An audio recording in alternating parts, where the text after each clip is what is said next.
Subscribe કરો એ high news India ચેનલને, પછી યુટ્યુબ એપ પર બેલ આઇકોનનું બટન દબાવો અને નિહાળો એ high news India channel.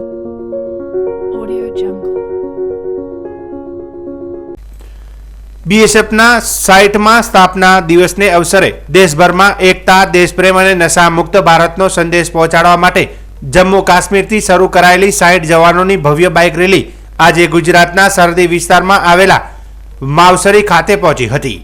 Rally પહોંચતા જ બીએસએફના અધિકારીઓ, જવાનો તથા મહિલા જવાનોનું સ્થાનિક આગેવાનો અને ગ્રામજનો દ્વારા ઉષ્માભેર સ્વાગત કરવામાં આવ્યું હતું.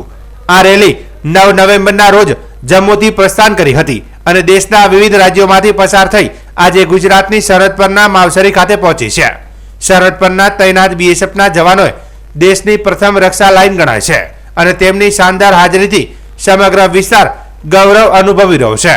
સ્થાનિક લોકો સાથે સંવાદ દરમિયાન બીએસએફના જવાનો દ્વારા ખાસ કરીને ડ્રગ્સ અને અન્ય નશીલા પદાર્થોને દૂર રહેવાનો સંદેશ આપવામાં આવ્યો હતો. નશાનો કહેર સમગ્ર રાજ્ય માટે અને રાષ્ટ્ર માટે ગંભીર ચિંતાનો મુદ્દો છે અને યુવાનોને નશા મુક્ત રહી રાષ્ટ્ર નિર્માણમાં જોડાવાનો સંદેશ આજની રેલીનો મુખ્ય હેતુ રહ્યો હતો. આ વિશાળ બાઇક રેલીનો મુખ્ય ઉદ્દેશ માત્ર બીએસએફના સ્થાપના દિવસની ઉજવણી નહીં, પરંતુ રાષ્ટ્રીય એકતા, રાષ્ટ્રપ્રેમ અને વ્યસન મુક્ત જીવનશૈલી તરફ સમાજને પ્રેરિત કરવાનો છે.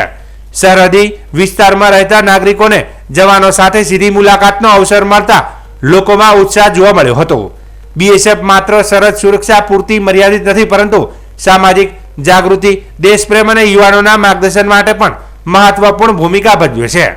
બીએસએફના 60મા સ્થાપના દિવસની અનોખી ઉજવણી રૂપે યોજાયેલી આ રેલી 19 નવેમ્બરે પોતાના અંતિમ ગંતવ્ય भुज खाते पहुंचे.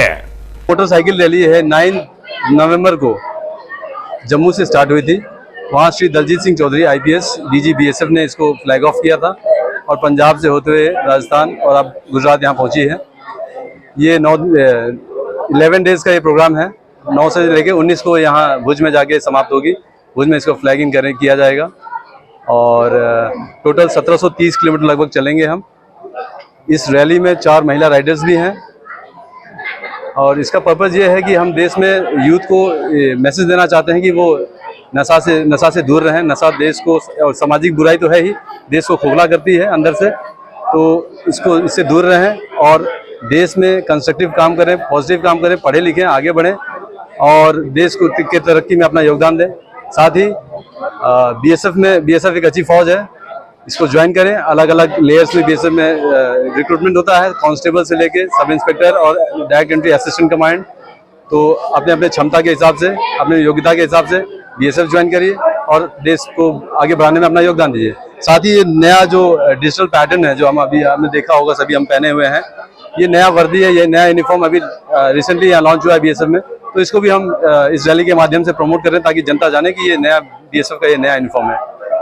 મારું નામ જુનેજા ઉરબાઈ છે. આ કાર્યક્રમ છે એ રેલી બીએસએફનું જે 60 વર્ષ થયા છે એની રેઝિંગ ડેની ઉપલક્ષમાં કાઢવામાં આવી છે. આ રેલીની શરૂઆત છે એ જમ્મુથી કરવામાં આવી છે અને ભુજ સુધી આ રેલી જશે. આ રેલીનો ટોટલ અંતર છે 727 કિલોમીટર, જે 9 તારીખના શરૂ થયું છે અને 20 તારીખના ભુજમાં DG સાહેબ દ્વારા ફ્લેગ ઇન કરવામાં આવશે. આ રેલીનો મુખ્ય ઉદ્દેશ છે આજના નવજવાન જે છે એ નશા અને ડ્રગ્સ વગેરેમાં જે એ બધા મુક્તલા છે એ લોકોને એનાથી દૂર રાખવાનું છે અને એ લોકોને સજા કરવાનું છે. એટલા માટે આ રેલી કરવામાં આવી છે અને આ રેલીમાં ટોટલ 60 વર્ષ થયા છે BSFની, એટલે BSFની ડાયમંડ જ્યુબિલી મનાવવામાં આવે છે, એના ઉપલક્ષમાં છે. તો ટોટલ 60 બાઇકના રાઇડર્સ છે. એની અંદર ટોટલ અમે 4 મહિલાઓ છીએ અને 56 પુરુષો છે અમારી સાથે. અમારી ટીમને જે લીડ કરે છે એ મેનેજર છે અમારા ડિપ્ટી કમાન્ડન્ટ ભુવનસિંહ સર અને અમારા જે ટીમ કેપ્ટન છે એ આસિસ્ટન્ટ સાગર સર પાટીલ છે. અમને ખૂબ જ સપોર્ટ આપે છે અને આ રેલી છે સ્ટાર્ટિંગથી લઈને અત્યાર સુધી અમે પહોંચ્યા તો આમ જનતા અને પબ્લિકનો અમને ખૂબ સાથ અને સહકાર મળે છે. અને આ રેલીમાં અમે 4 મહિલા જે આ પાર્ટિસિપેટ કરી છે તો એ અમે ખૂબ આપની ગર્વની લાગણી અનુભવી છે. આપ મહિલા છો તો આ દેશની મહિલાને કાંઈ કહેવા? હું એક મહિલા હોવાના નાતે આ દેશની મહિલાઓને એટલું કહેવા માંગીશ કે મહિલાઓ ખાલી એ પોતાના ઘરમાં બેસીને ના રહે, કચરા પોતું વાસણ પૂરતા ન રહે, રોટલી ન બનાવે અને એ બહાર આવે, ભણે ગણે આગળ વધે અને હરેક ફિલ્ડ છે એનામાં આગળ વધે અને મહિલાઓ જે પણ ચાહે છે એ કરી શકે છે. એટલે કોઈ પણ રીતે કોઈ વસ્તુમાં હારવાની જરૂર નથી. હર કોઈ પરિસ્થિતિની સામે લડવાનું છે અને આગળ વધો. BSF પણ એક સારી અને ડિસિપ્લિન વાળી ફોજ છે. તો BSF ની અંદર પણ વધારે ને વધારે મહિલાઓ જોડાય. એક હું આમ રેલીનો હિસ્સો ગુજરાતની દીકરી તરીકે હું એક ગર્વનું મહેસૂસ કરું છું કે આ હું ગુજરાતના રેલીનું મારી સાથે આ વૈશાલીબેન છે એ પણ ગુજરાતના છે, તો આ રેલીનો હિસ્સો છે ને આ રેલી છે એ ભુજ તરફ જઈ રહી છે અને ભુજ મારું વતન છે, તો હું ખૂબ ગર્વની લાગણી અનુભવું છું કે રેલીની સમાપન પતે ભુજમાં જ થાય છે. બનાસકાંઠા જિલ્લાના અમીરગઢ તાલુકાની આદિવાસી વિસ્તારની શાળાઓ આજે વિદ્યાર્થીઓ વિના ખાલી રહી હતી. જાતિના દાખલા મેળવવા પડતી મુશ્કેલીઓના વિરોધમાં આદિવાસી સમાજના વાલીઓએ પોતાના બાળકોને શાળાએ મોકલ્યા ન હતા. આ અનોખા વિરોધને કારણે ટ્રાયબલ વિસ્તારની 70 જેટલી શાળાઓ વિદ્યાર્થી વિહોણી બની હતી. શાળાઓમાં શિક્ષકો હાજર હતા, પરંતુ એક પણ વિદ્યાર્થી શાળાએ પહોંચ્યો ન હતો. આદિવાસી સમાજ લાંબા સમયથી જાતિ અંગેના દાખલા નીકાળવામાં પરેશાનીઓનો સામનો કરી રહ્યો છે. આ મામલે અનેક વખત રજૂઆતો કરવા છતાં કોઈ ઉકેલ ન આવતા સમાજના લોકોએ આ નિર્ણય લીધો હતો. આદિવાસી સમાજના આગેવાનોએ જણાવ્યું કે આ વિરોધનો મુખ્ય હેતુ વિદ્યાર્થીઓને યુવાનોના ભવિષ્યને સુરક્ષિત કરવાનો છે. હાલમાં ઘણા યુવાનો સરકારી નોકરી મેળવ્યા પછી પણ જાતિના દાખલા રદ થવા જેવી સમસ્યાઓનો સામનો કરી રહ્યા છે. ભવિષ્યમાં વર્તમાન વિદ્યાર્થીઓ આવી મુશ્કેલી ન પડે તે માટે આ પગલું ભરવામાં આવ્યું છે. સરકારનું ધ્યાન દોરવા માટે અગાઉ કલેક્ટર કચેરી મુખ્યમંત્રી સુધી આવેદનપત્રો પાઠવ્યા, પરંતુ કોઈ નિરાકરણ ન આવ્યું. આ એક દિવસીય શાંતિપૂર્ણ વિરોધ સ્વયંભૂ રીતે વાલીઓ દ્વારા કરવામાં આવ્યો હતો. આગેવાનોએ ચીમકી ઉચ્ચારી છે કે જો સરકાર આ મુદ્દે ઝડપથી કોઈ ઉકેલ નહીં લાવે તો અથવા તો ચર્ચા નહીં કરે તો ભવિષ્યમાં આગેવાનો સાથે મળીને આગળની રણનીતિ નક્કી કરવામાં આવશે. સાહેબ 2023માં મારો છોકરો સિવિલ એન્જિનમાં લાગેલો. દાખલો તો એને આપેલો છે પહેલાં, જે તે પહેલાં કાઢેલો. એટલે આદિવાસી ડુંગરી ગરાસિયા રાકેશભાઈ તારાભાઈ બેરાભાઈ ડુંગરી ગરાસિયા, બરાબર. એના પછી દાદાના પુરાવા ડોક્યુમેન્ટ વેરિફિકેશન કરવા ગયા ને એટલે ડોક્યુમેન્ટ માગેલું હતું. એમાં દાદાનો પુરાવો માગેલો હતો. દાદાના પુરાવામાં 1950ના પુરાવા લાવો કે તો દાદાના પુરાવામાં લખેલું છે રજપૂત ગરાસિયા, તો તમે આદિવાસી આવતા નથી, બરાબર. એવી રીતે કરીને ઓર્ડર હજુ સુધી આપ્યો નથી. 2023થી મોડીને આ 2025 થઈને 2 વર્ષ થઈ ગયા ને, ઓર્ડર નથી આપ્યો. દાખલા વીરસા મુંડામાં અમે ગયા એટલે દાખલો લઈ લીધો અસલી. કેટલા લોકો આવી આપણા વિસ્તારના લગભગ 15 જણા છે આસપાસ. શું માગણી કરે છે? 1950ના પુરાવા માગે. 1950ના પુરાવા તો સાહેબ છે જ નથી. 47માં દેશ આઝાદ થયો, 1950 47-56માં સ્કૂલો ચાલુ થઈ. એમાંથી જે જ્ઞાન ના હોવાથી રજપૂત ગરાસિયા અને ગરાસિયા લખેલું છે. અમારે જે લખેલું છે હાલ, જે 1971થી મળીને જે ડુંગરી ગરાસિયા લાગુ કરેલું છે એ પ્રમાણે અમારે હક મળવો જરૂરી છે. મારું નામ તારાભાઈ બેરાભાઈ. આ અંગે દાતાના ધારાસભ્ય કાંતિભાઈ ખરાડીએ જણાવ્યું હતું કે આજે અમીરગઢ તાલુકાની આદિવાસી શાળાઓ વાલી મારફતે બંધ કરવામાં આવી છે. આજે એટલા માટે બંધ કરી છે કે આદિવાસી વિસ્તારની અંદર આદિવાસીના દાખલાઓ જે કાયમી મળતા હતા એ દાખલાઓ રદ કરવામાં આવ્યો છે, બંધ કરવામાં આવ્યો છે. તેના વિરોધમાં અંદર આજે સંપૂર્ણ આદિવાસી વિસ્તારની શાળાઓ બંધ કરવામાં આવી છે. વધુમાં જણાવ્યું કે વાલીઓ એવું કહેવા માંગે છે કે દીકરા દીકરીઓને ભણાવીને આગળ શું કરવું, એના કરતાં તો ભણાવીએ એવું તો ધારીને બેઠા છે. દીકરા દીકરીઓ ભણી ગણીને નોકરીઓ પર લાગ્યા છે. તેઓ અગાઉ જે દાખલા મળતા હતા એ જ પદ્ધતિથી દાખલાઓ ચાલુ કરે. જે લોકોના દાખલાઓ રદ કર્યા છે એમને પાછી મંજૂરી આપીને નોકરીમાં જોઈન કરે. આ તમામ મુદ્દા પર આજે શાળાઓ બંધ કરવામાં આવ્યું છે. વધુમાં જણાવ્યું હતું કે હજુ પણ એ દાખલાઓ સરકાર સંપૂર્ણ રીતે ચાલુ નહીં કરે તો હજુ પણ ભવિષ્યમાં વધારે કદાચ સરકારને વિચારવું પડશે કે આદિવાસી વિસ્તાર આજે એકલો શું કામ બંધ કરી બેઠો. આજે આદિવાસીઓનો વારો છે, આવતીકાલે બીજા સમાજનો વારો છે. સરકારે સંપૂર્ણ રીતે આના પર રાજકારણ કર્યું છે. હું રાજકારણ એટલા માટે કહેવા માંગુ છું કે આદિવાસીઓ ઉપર અત્યાચાર થઈ રહ્યો છે. કેમ કે તમે આદિવાસીઓના દાખલા બંધ કર્યા, કેમ જે નોકરી લાગ્યા હતા એમને અત્યારે તમે દાખલા નથી આપતા, નોકરી જોઈન્ટ નથી કરતા. આ આદિવાસી ઉપર અત્યાચાર કરી અને રાજકારણ ખેલી રહ્યા છે તે તદ્દન ખોટું છે. આજે સમગ્ર અમીરગઢ તાલુકાના જેટલી આદિવાસી શાળાઓ જે આવી છે એ શાળાઓ શંભુ અને વાલી મારફતે બંધ કરવામાં આવી છે. ને આજનો દિવસ એટલા માટે બંધ કરી છે કે હજુ વહેલું છે. તમે આટલા દિવસોથી આદિવાસી દીકરા દીકરીઓને ભણાઈ ગણાને નોકરીના આરે જે જઈ રહ્યા છે, ત્યારે આદિવાસી વિસ્તારની અંદર આદિવાસી જે દાખલાઓ જો હંમેશા કાયમી જે મળતા હતા એ દાખલાઓ રદ કરવામાં આવ્યા છે, બંધ કરવામાં આવ્યા છે. એના વિરોધની અંદર આજે સંપૂર્ણ આદિવાસી વિસ્તારની શાળાઓ બંધ કરવામાં આવી છે. અને વાલી એવું કહેવા માંગે છે દીકરા દીકરીને ભણાવીને આગળ શું કરશું, એના કરતાં ના ભણાવી એવું ધારીને બેઠા છે. હજુ વહેલું છે કે સરકારને વિનંતી કરીએ, સરકાર પાસે વાલીઓ અપેક્ષા રાખીને બેઠા છે કે તમે નાના બાળકોને, આવતી પેઢીને આ અત્યાચાર જે કરવાનું કર્યું છે આ બંધ કરો. અને એના લીધે દીકરા દીકરીઓ ભણી ગણીને જે નોકરીઓ આને જે ગયા છે એમને સંપૂર્ણ રીતે જે કાયમી અગાઉ જે દાખલા મળતા હતા એ જ પદ્ધતિથી દાખલાઓ ચાલુ કરે. જે લોકોના દાખલાઓ રદ કર્યા છે એમને પાછી મંજૂરી આપીને નોકરીમાં જોઈન કરે. એના લીધે આ આજે શાળાઓ બંધ કરવામાં આવી છે. ને હજુ પણ વહેલું છે કે હજુ પણ એ દાખલાઓ તમે સંપૂર્ણ રીતે ચાલુ નહીં કરશો તો હજુ પણ ભવિષ્યમાં વધારે કદાચ સરકારને વિચારવું પડશે કે આદિવાસી વિસ્તાર આજે એકલો જ કેમ બંધ કરીને બેઠો. આજે આદિવાસીઓનો વારો છે, આવતીકાલે બીજી સમાજનો વારો છે. તો સરકાર સંપૂર્ણ તેઓના ઉપર રાજકારણ કર્યું છે. હું રાજકારણ એટલા માટે કહેવા માગું છું કે આદિવાસીઓ ઉપર જ અત્યાચાર થઈ રહ્યો છે આજે. એટલા માટે કે કેમ તમે આદિવાસીઓના દાખલા બંધ કર્યા, કેમ જે નોકરી લાગ્યા હતા એમને અત્યારે તમે દાખલા નથી આલતા, નોકરી જોઈન્ટ નહીં કરતા. આ સંપૂર્ણ આદિવાસી ઉપર અત્યાચાર કરી અને આદિવાસીઓની અંદર ઉપર જે રાજકારણ જે ખેલી રહ્યા આ તદ્દન ખોટું છે. રાજકારણ ખેલવું હોય તો બીજી જે જાહેર જગ્યા ચૂંટણી આવે ત્યારે ખેલો, પણ આવતી પેઢી ઉપર જે અત્યારે તમે અત્યાચાર કર્યો ને રાજકારણ ખેલ્યો છે તદ્દન ખોટું છે. વાવ અને થરાદ તાલુકાના ખેડૂતો માટે સારા સમાચાર છે. ગઢશીસર બ્રાન્ચ કેનાલમાં સિંચાઈ માટે પાણી છોડવામાં આવ્યું છે, જેનાથી ખેડૂતોમાં ખુશીનો માહોલ છે.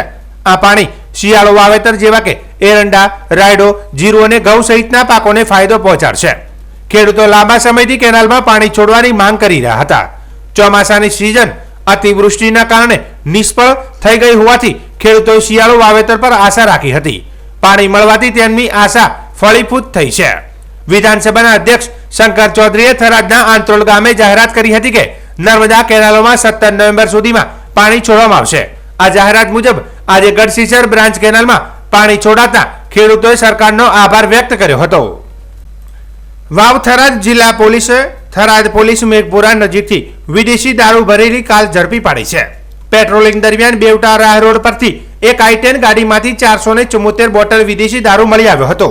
પોલીસે રાજસ્થાનના એક શખ્સની ધરપકડ કરી છે. પોલીસ સ્ટાફ બોર્ડર વિસ્તારના ગામોમાં પેટ્રોલિંગ કરી રહ્યો હતો ત્યારે મેઘપુરા નજીક આ ગાડી શંકાસ્પદ રીતે પસાર થતી જોવા મળી હતી. તપાસ કરતા ગાડી નંબર GJ06 HA 3433 માં પાછળની સીટ નીચે, આગળના બમ્પર અને પાછળની ડેકી નીચે નંબર પ્લેટમાં બનાવેલા ચોરસ ખાનામાંથી દારૂનો જથ્થો મળી આવ્યો હતો.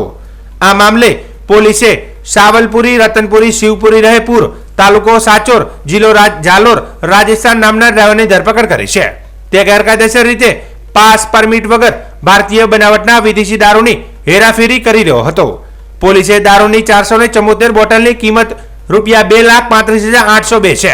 તે ઉપરાંત i10 ગાડી કિંમત ₹1,50,000, એક એન્ડ્રોઇડ મોબાઈલ ફોન કિંમત 5,000 અને ડ્રાઇવિંગ લાયસન્સ સહિત કુલ ₹3,90,802 નો મુદ્દામાલ જપ્ત કર્યો છે.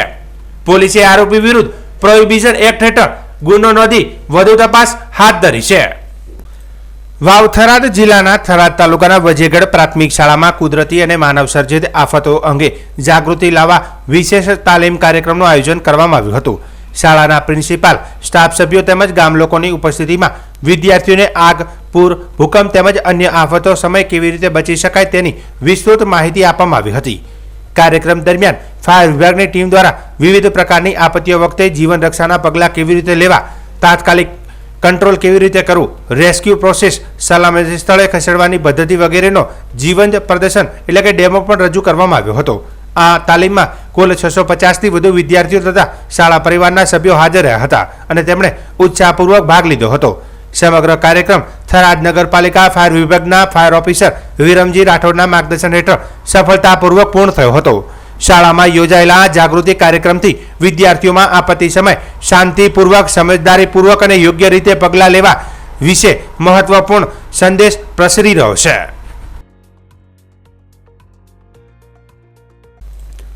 બનાસકાંઠા જિલ્લાના ધાનેરા તાલુકાના ડેઢા ગામમાં સરકારના વિકાસ કામો માટે જરૂરી ગ્રાન્ટો તેમજ સરકારી દવાખાનાની ફાળવણી લાંબા સમયથી અટકતી રહી હતી. મુખ્ય કારણ આરોગ્ય ધામ માટે યોગ્ય અને ખાલી જગ્યા ઉપલબ્ધ ન હોવાનું જણાઈ આવ્યું હતું. ગામમાં વર્ષોથી ચાલી રહેલા દબાણને કારણે આરોગ્ય ધામનું મંજૂરી પત્ર 2 વખત રદ પણ થયું હતું. સ્થાનિક ગ્રામજનોએ દબાણોના કારણે ગામના વિકાસમાં અવરોધ ઊભો થતો હોવાનો આક્ષેપ કરી સરકારી આરોગ્ય ધામ માટે જમીનમાંથી દબાણ દૂર કરવા માટે સરપંચને લેખિત રજૂઆત કરી હતી. ત્યારબાદ ગ્રામજનોએ એકમતથી માગણી કરીને ગામના હિતમાં સરકારની જમીન ખાલી કરવી જરૂરી છે. આ રજૂઆતને આધારે ધાનેરા તાલુકા વિકાસ અધિકારી તથા ધાનેરા પોલીસ સ્ટાફ સ્થળ પર પહોંચી કાર્યવાહી હાથ ધરી હતી. જેસીબી મશીનની મદદથી જમીન પર કરાયેલા અનેક દુકાનો અને મકાનોની દબાણવાળી રચનાઓને ધ્વસ્ત કરવામાં આવી હતી. સ્થાનિક લોકોનું કહેવું છે કે ડેઢા ગામમાં કોઈ સરકારી દવાખાનું ન હોવાથી દર્દીઓને બીમારી સમયે ધાનેરા લઈ જવામાં ભારે કઠિનાઈ પડતી હતી. આરોગ્ય સુવિધાઓના અભાવે ગ્રામજનો વર્ષોથી ત્રસ્ત હતા. સરકારે ફાળવેલ આ આરોગ્ય ધામની દરખાસ્ત જગ્યા ન હોવાથી વારંવાર અટકતી હતી. સરકાર દ્વારા દબાણકારોને 4 વખત નોટિસ આપવામાં આવી હતી, છતાં કોઈ પગલું ન લેવાતા દબાણ હટાવવાની ઝુંબેશ શરૂ કરવી પડી હતી. જાણવા મળ્યું છે કે દબાણ કરનારાઓ કેટલાક માથાભારે તત્વો હોવાથી અગાઉ કોઈ ખુલ્લેઆમ વિરોધ કરવાનું ટાળતું હતું, પરંતુ નવા સરપંચના સહયોગ સાથે વિકાસના કાર્યોને પ્રાધાન્ય આપી આખરે પોલીસ બંદોબસ્ત સાથે કાર્યવાહી શરૂ કરવામાં આવી હતી. ગામ ઢેઢાથી જોરાભાઈ રોમાભાઈ, અમારે પંચાયતની જગ્યા ગોમતળની હતી અને આ લોકો ખુલ્લી કરતા નહોતા. અમે વારંવાર એમને હાથાજોડી કરી, વિનંતી કરી, પણ કોઈ હિસાબે ખુલ્લું કરતા નહોતા. એટલે અમને સરકારશ્રીના આદેશથી પોલીસ સ્ટાફથી અમે આ જગ્યા ખુલ્લી કરાવી અને અમારે ત્યાં દવાખાનું બનાવવાનું છે, આરોગ્ય કેન્દ્ર, અને ખૂબ ગામની સંપત્તિ છે. ગામ ઢેઢાથી જોરાભાઈ રોમાભાઈ. આજે દબાણનો જે પ્રોગ્રામ રાખવામાં આવ્યો છે એ અમારા આરોગ્ય કેન્દ્ર માટે વારંવાર ગ્રામજનોની રજૂઆત હતી. અમારે અગાઉ પણ 3 આરોગ્ય કેન્દ્ર પાસ થયેલા છે. જે એક પહેલાં હતું એ નાપુર ગઢ જયેલું છે, 2 રદ થયેલા છે. આજ એ પ્રોસેસમાં પાસ થયેલું છે, છતાં પણ જગ્યાની અછતથી એ પણ કામ રૂકેલું છે. એટલે ગ્રામજનોએ 2 થી 3 વાર પંચાયતમાં અરજી કરી, ઉપર પણ અરજી કરી છે દબાણ હટાવવા માટે. એટલે એ જગ્યા અનુકૂળ પડે અને આરોગ્ય કેન્દ્ર બને. પ્રાથમિક શાળાને સામે છે, એટલે ધ્યાનમાં લઈ અને ગ્રામજનોનો સહયોગ અને ગ્રામજનોનો સાથ સહકારથી એમની માંગ હોવાથી સરપંચને અરજી કરીને આ દબાણ હટાવવાની માંગ હતી. દબાણ હટાવી એ જગ્યા વિકાસના કામો થાય એ મારો ઉદ્દેશ્ય છે. સરકારશ્રીને વિનંતી કરું છું કે અમારો આરોગ્ય કેન્દ્ર જલ્દીથી જલ્દી થાય, સારવાર મળે અને આ કબજો જે છૂટો કર્યો આ ફરીથી માથાભારી તત્વો છે એ લોકો હુમલો કરશે અને દારૂ ફી બેફામ એ પ્રાથમિક શાળાને સામે ખૂબ તુફાન પણ કરે છે અને એ કેટલાય લોકોને માર્યા પણ છે. એના ભાઈવાળા પરિવાર પણ અહીંયા બેઠા છે. આજે 20 વર્ષે ગામમાં આવ્યા છે. એના ડર કેટલો ભય છે. એના ભાઈ પણ સુરક્ષિત નથી, એની જમીન મિલકત છોડીને ગયા છે, એ પણ અહીંયા હાજર છે.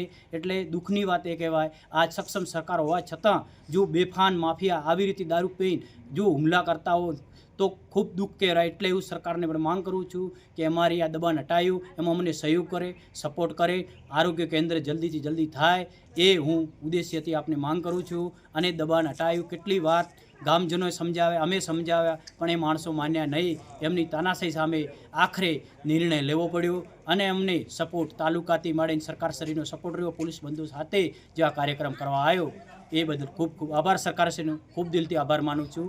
અમને વિકાસમાં સપોર્ટ કરે. અમારે વિકાસ ડેડામાં થયો નથી અને હવેથી વિકાસ કરવો છે, ગામની માંગ છે, એટલે હું માંગ કરું છું. મારું નામ મહેન્દ્રસિંહ રાજપૂત. વાવ તાલુકાના સૌપુરા નજીક આવેલા નડેશ્વર મહાદેવ મંદિર પાસે મોડી રાત્રે ગફલતભર્યા ડ્રાઇવિંગ અને ઊંઘના ઝોકાને લઈને ગાડી પલટી જતા ગંભીર માર્ગ અકસ્માત સર્જાયો હતો. આ દુર્ઘટનામાં એક વ્યક્તિનું ઘટના સ્થળે મોત નીપજ્યું હતું, જ્યારે અન્ય એક વ્યક્તિને ઈજા થઈ હતી. ઈજાગ્રસ્તને તાત્કાલિક 108 એમ્બ્યુલન્સ મારફતે પાલનપુરની સરકારી હોસ્પિટલ ખાતે સારવાર માટે ખસેડવામાં આવ્યો હતો. પ્રાથમિક માહિતી મુજબ ગફલતભર્યા ડ્રાઇવિંગ અને ઊંઘનું ઝોકું આવવાના કારણે વાહન અનિયંત્રિત થતા આ અકસ્માત સર્જાયો હોવાનું અનુમાન છે. ઘટનાની જાણ થતાં જ વાવ પોલીસની ટીમ તાત્કાલિક સ્થળ પર પહોંચી હતી અને તપાસનો ધમધમાટ શરૂ કર્યો હતો. અકસ્માતના સાચા કારણો જાણવા માટે વધુ તપાસ હાથ ધરવામાં આવી રહી છે. ઉલ્લેખનીય છે કે આ ભારતમાળા રોડ પર છેલ્લા 24 કલાકમાં 2 લોકોના મોત નીપજ્યા છે. આ ઘટનાને લઈને સ્થાનિકોમાં ચિંતાનો માહોલ જોવા મળી રહ્યો છે. રાત્રિ દરમિયાન ગફલતભર્યા ડ્રાઇવિંગ અને ઊંઘના જોકાના કારણે થતા અકસ્માતોની વધતી ઘટનાઓ અંગે ફરી એકવાર સવાલો ઊભા થયા છે.